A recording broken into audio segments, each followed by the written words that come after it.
อันนี้ละศรัทธาฤดูการหมุนเขื่อนเดือนสามเพ่งใหม่ใหม่โอ้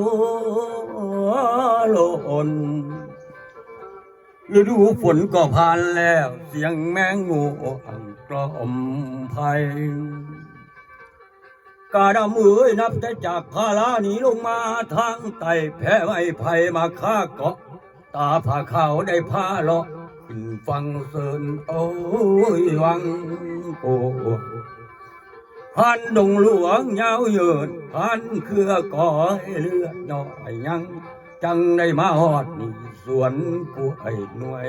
พลาเฮ้ยบักสีดากล้วยอ้อยมีม่วงพวงมหากาดำมาเศร้าพักได้ลักกินโอ้ยฝุ่นไม้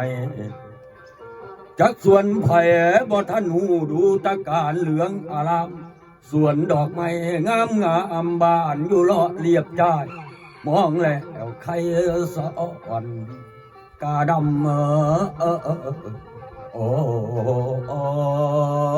ยโอ้ย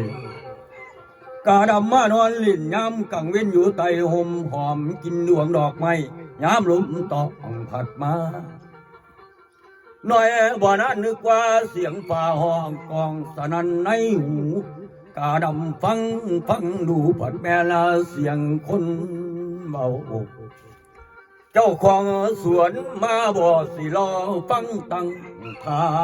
ขึ้นถึงกบสีดาตาเดียวมองสองเหยียบเสียงยายเท่าเราล่วงมา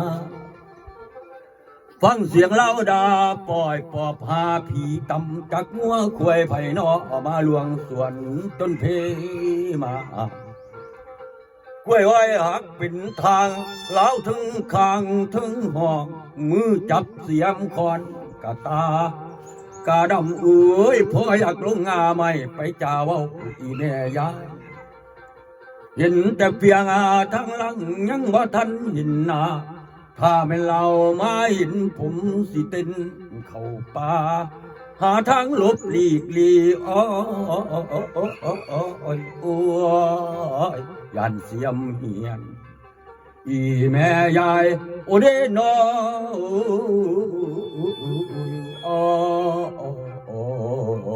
โอ้ยเดลันนาบ้าคือจังได้จังจะเอาเคยจะนั่งมาเห็ดบวงสิห่างบวงใส่คนมานี่แม่บ้าจังได้จะสิทำทาถือบวงกันนะ